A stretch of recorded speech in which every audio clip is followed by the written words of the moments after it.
On a typical day in Hong Kong, the city is abruptly struck by the largest tsunami in recorded history, rapidly filling the buildings and saturating the streets. In a panic, people flee, looking for a safe place to hide, but the water moves faster than they can. Only those who are able to reach a sufficiently high floor survive, and Hong Kong loses the majority of its people in a matter of hours. Asha still has dreams about the terror she experienced that day, even after 5 years. But every morning, she swallows her fear and perseveres in order to live. She uses the debris to hide her belongings from would-be assailants because she lives in a high-rise building that is in ruins. She's been scavenging anything beneficial for the water for years, and she's made hiding places everywhere in the flat, including a hole made beneath the pillows on the couch. She goes to the roof every morning to retrieve some fresh water from her well-concealed secret supply. She has some tea and turns on the radio, but she skips the pre-recorded announcement about a government shelter that is stocked in favor of music. She takes care to use headphones so as not to create unnecessary noise. She then gathers the morning dew with a towel and adds it to her collection of water bottles. In addition, she measures each bottle to monitor the remaining amount of pure water, and since it hasn't rained in a long time, she can't help but worry. After finishing her tasks, she enjoys some quick noodles and reflects on the lovely dining establishments she and her friends used to frequent. After then, Asha keeps an eye on the region with binoculars.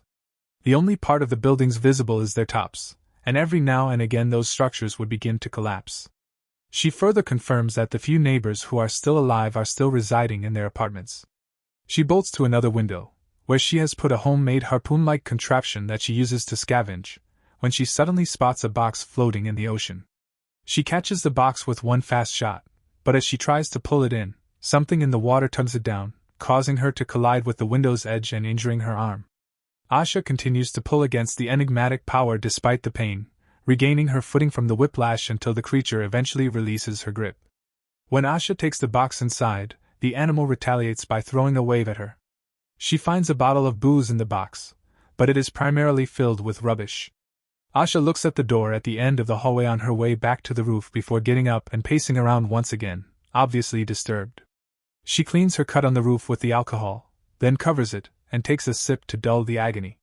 She hears screams in the dark and goes outside to see 2 boats, full of aggressive scavengers harassing the neighbors. Asha hides for a short while before turning to face the man who is staring at her building from the other roof. She dashes downstairs, conceals everything she uses on a daily basis, covers her mattress, and even scatters dirt in the corridor to give the impression that someone is living there because it appears like the boats are heading her way. Then, as the scavengers enter the room and start searching everywhere for food, including the closet, she hides behind a fake wall in a closet, being careful to remain silent the entire time. Luckily, nothing is discovered, but Asha is shocked to hear a gunshot.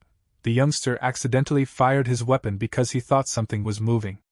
Asha sobs in relief when the party leaves and attempts to console herself with a pleasant recollection. Asha had recently received a half-sister, and before the catastrophe, they went out to dinner to begin their bonding. When she discovers another box the following day, among all the garbage inside, she is thrilled to find a jar of honey. Her euphoric moment is dashed, though, as she notices a body lying in the sea. A bit later, when Asha is occupied, someone breaks in and begins stealing items from Asha's hidden places. Asha ignores it for the time being since she believes she hears something but cannot see anything. She hears a second disturbance as she gets ready for bed and uses her torch to investigate, but this time there is nothing. After that, she intentionally leaves the soap out and washes her face in an attempt to apprehend the intruder, who turns out to be a young girl. When Asha reaches out to confront her, the youngster kicks her and flees. She grabs a few more items, including Asha's homemade lamp, and heads down the hallway. But before she can unlock the enigmatic door, she hears Asha approaching and she heads out once more. That evening, Asha dreams of telling her best friend how excited she was to be out of her parents' house and how she went clothes shopping for her sister's birthday. Asha follows the empty wrappers on the floor after realizing that some of her food hoard is missing when she wakes up and discovers the girl dozing with the lantern. She proceeds to do some cooking as she lacks the courage to wake her up. When the girl does wake up, she searches the area for further secret chambers. She discovers an envelope with images of Asha and her sister inside a phony outlet, only to be exposed. Asha rushes to replace the pictures when the toddler runs off, not realizing she dropped one by accident. She then prepares an additional serving of noodles and gives them to the young child, all the while recalling the birthday feast her sister had that evening. Asha was upset that their parents had given her the family necklace as she was meant to receive it as the firstborn child. After a disagreement, Asha decided to leave. Returning to the present, it is evident that Asha is currently donning the necklace. Asha offers a meal to the girl, but she turns it down, so she leaves it next to her. After the child finishes everything, she discovers that Asha also left a mattress for her. She doesn't use it, but the following morning she returns everything Asha took. Asha prepares 2 servings of noodles for lunch once more and gives the daughter one to eat on the roof. But the toddler soon follows her around, mimicking everything she does, which makes them laugh and become closer. It brings back memories of Asha's former bliss. The girl eventually agrees to sleep next to Asha on the other mattress in the evening. She soon begins to cry and attempts to hide it, but Asha reassures her that it's okay to feel terrified and cry. The girl is building a boat to find her mother, so she hopes to see her soon even though she misses her family. She also says that Hey Hey is her name. Following yet another nightmare-filled night, Asha brings Hey Hey to the roof so they can go through the ritual. Hey Hey is fiddling with the door and takes off the tape Asha placed on the lock, preventing them from opening it from the outside in the event that the door unexpectedly closes. Asha is upset, but Hey Hey demonstrates her ability to pick locks right away by opening it once more. Later, Asha discovers her jewelry is missing as she is preparing a new supper. She instructs Hey Hey to keep quiet while they wait for the scavengers to leave because she hears some noises at that very moment and peeks out the window to see them have returned. The girl invites Asha to go with her after she helps Hey Hey clean up, but Asha says no. She claims that nothing exists outside of this place, which is her home. Then, when Asha questions Hey Hey about whether or not she took her necklace, Hey Hey responds that she didn't and leaves the flat, hurt by Asha's charge. When Asha goes to look for the missing water at her evening meal by herself, she finds that Hey Hey used it to wash. This brings up memories of her fighting with her mother, who wanted her to marry and make a decent wife, after learning that a typhoon was headed for nearby nations.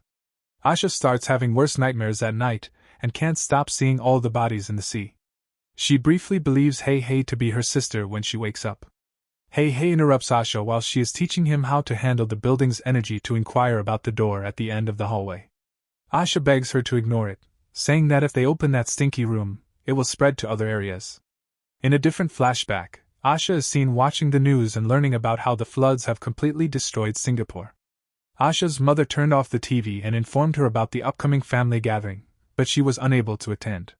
Before leaving the flat after another dispute, Asha informed her family they had made her feel like a prisoner. Let's go back to the present. Hey Hey is listening to the radio when she learns about the shelter. She immediately runs to Asha and requests to see. Asha declines, stating that going outside is risky. Hey Hey calls Asha irate and resentful after they argue and exits the room. Asha follows Hey Hey into the other room where she finds her making a raft out of debris and carrying a flare gun. Asha grabs it from her right away and admits that she tried to leave a while back, but the situation was so bad that she had to return. Asha recalls how her sister followed her out of the flat following the argument with her parents, pleading with her not to go, after they make up. Asha said that although it was time for her to move out, they would still hang together. When it finally starts to rain the following morning, Asha and Hey Hey dash to the roof to collect a large amount of water and properly store it. Hey Hey discovers that Asha's necklace has just fallen while they are working. Hey Hey consoles Asha and tells her they have each other when she finds the forgotten photo and becomes overcome with memories. Asha is shocked to see her necklace, which slipped from her neck since the clasp broke, under her pillow as she gets in bed. Asha starts working nonstop the following morning after feeling horrible about how she handled Hey Hey and eventually succeeds in building a raft. Hey Hey becomes very enthusiastic, and Asha reminisces about the night of the fight. As her sister was attempting to inform her that she had left the necklace in Asha's jacket, a massive wave swept across the streets in a matter of seconds, sending people fleeing for their lives. Asha chooses to give her necklace to Hey Hey in the present. Later on, the two gather supplies to prepare the raft for departure. Hey Hey's headphones unintentionally disconnect while she's listening to the radio, which makes the music in the room echo loudly. Asha quickly turns it off, but before long, they can hear the scavengers chatter outside. Fearful, the pair scrambles to conceal every personal item they own as quickly as they can, and Asha shoves Hey Hey into the opening behind the faux wardrobe wall. Since there isn't enough space for the two of them, Asha will be hiding in the foul-smelling chamber. The scavengers soon break through the glass, but Asha sneaks into the stench-filled room in time to see her old family photos because this is her former flat. This time, the scavengers launch an even more savage search, demolishing everything they come across, including the raft. When a man enters the foul-smelling room, he gags at the foul stench. Nevertheless, he continues and pulls aside some old sheets, only to discover Asha's parents' bodies, which makes him throw up. Asha too passes out at the same moment, recalling the tragic night. Dozens of people were being killed every second by the tsunami, which was crushing everything in its path. Asha dragged her sister into a building to use the stairs as everyone began to push each other for a chance to survive, but soon the throng was pursuing them. The scavengers are stealing all the food and focusing on Asha's photos in the present. The other scavengers assist the youngster in moving the fake wall so they can apprehend Hey after he discovers something strange in the closet. As Asha hears all of this from her hiding place in the foul-smelling room, she is struck by another flashback. The sister fell behind them as they were climbing the stairs, getting tramped on by the throng. Asha panicked and continued running, not realizing her sister was gone until she reached the roof. Asha hears Hey, who is terrified, telling the gang where she is, and the scavengers swiftly locate her and knock her out. Asha is restrained as she awakens, and the foreign scavenger tries to take advantage of her, but the leader interrupts him just in time. Hey and all the provisions are brought to the scavenger's boat shortly after. Asha is soon hauled outside as well, and as she looks at Hey, she is reminded of her sister, and knows she can't make the same error twice. When she tries to pull on the rope, the man pulls back, causing her to fall into the sea. Asha attacks the man with a broken CD that is fortunately nearby, which makes him attempt to drown her in rage. Asha eventually finds the flare gun in her pocket and fires the man, killing him, after some fight. When the other scavengers return inside the building after hearing all the commotion, they don't see Asha. A large man hears Asha cry as the group divides up to look for her, but this is part of Asha's plan. She makes him fall using a rope before beating him to death with a guitar. She then grabs his knife and dashes into a different room to switch on the radio. The sound soon draws the attention of a scavenger, and Asha lunges at him from behind, stabbing him with the knife. When that proves insufficient, the man attacks Asha, tossing her into a mattress in an attempt to strangle her. Fortunately, she is able to get the knife and begins repeatedly stabbing him till he dies. The female scavenger then discovers a can with fire inside after hearing a commotion as well. Asha catches her off guard by dousing her in oil and shoving her into a different room, where she lights her on fire and slowly lets it burn. As he approaches the stairs, Asha leaps on him and stabs him since the leader hears her screaming and moves in that way. A second altercation breaks out, with the leader hitting Asha a few times before attempting to choke her. Asha keeps fighting and reaches up to seize the light tube, which causes darkness to fall while she uses it to beat the man to death. Asha instantly bolts to the roof when the lad appears and begins fire as she switches on her torch. The youngster follows her, and the moment he steps outside, Asha shuts the door, trapping the scavenger on the roof because she took off the tape. Asha hears the boy's innocent voice pleading for help, and she almost feels sorry for him, but then he starts shooting at the door, so Asha turns to go. On the boat, keeping watch over Hey, is the lone remaining scavenger. Asha approaches the window and attempts to shoot something with her harpoon-like gadget, but she misses and it lands in the ocean. Hey seizes the opportunity to shove the man off the boat when he moves to investigate the disturbance, but the man grabs her and causes her to fall as well. When the man returns close to the surface, a desperate Asha dives in to save her, only to be devoured by the sea creature. A little period of quiet is followed by the pair's reappearance, safe and sound. Knowing that all the provisions the scavengers stole will last them until they locate the refuge, they swim to the boat and eventually set out. Asha finally gets a night's sleep free of nightmares that night. The Calm Beyond, 2020. A quiet look at humanity after the deluge. The Calm Beyond, 2020, paints a stark picture of a world ravaged by a tsunami, focusing on the struggle for survival and the bonds that endure. Here's a breakdown. Explanation. The film follows Asha, Kara Wang, a young woman who lives a solitary existence in the flooded ruins of Hong Kong.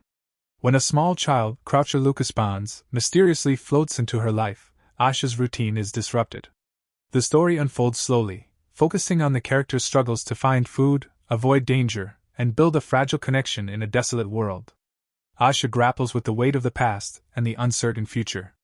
Criticism. Haunting atmosphere. The film creates a powerful sense of isolation and vulnerability through its desolate setting and minimalist score. Character-driven story, the strong performances, particularly by Wang, draw viewers into Asha's emotional journey and her struggle to survive.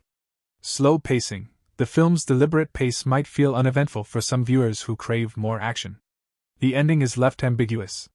Moral: The Calm Beyond explores themes of resilience, human connection, and the importance of hope even in the face of despair. It reminds us of the strength we can find within ourselves and the solace that can come from forging bonds with others. The moral message is subtle: even in a broken world, compassion, determination, and finding meaning in connection can offer a path forward. Easy understanding. Imagine surviving a massive flood and living alone in a ruined city. The Calm Beyond is a slow-burning drama about a young woman who finds a reason to hope when a mysterious child enters her life. It explores the power of connection and the will to survive in a desolate world.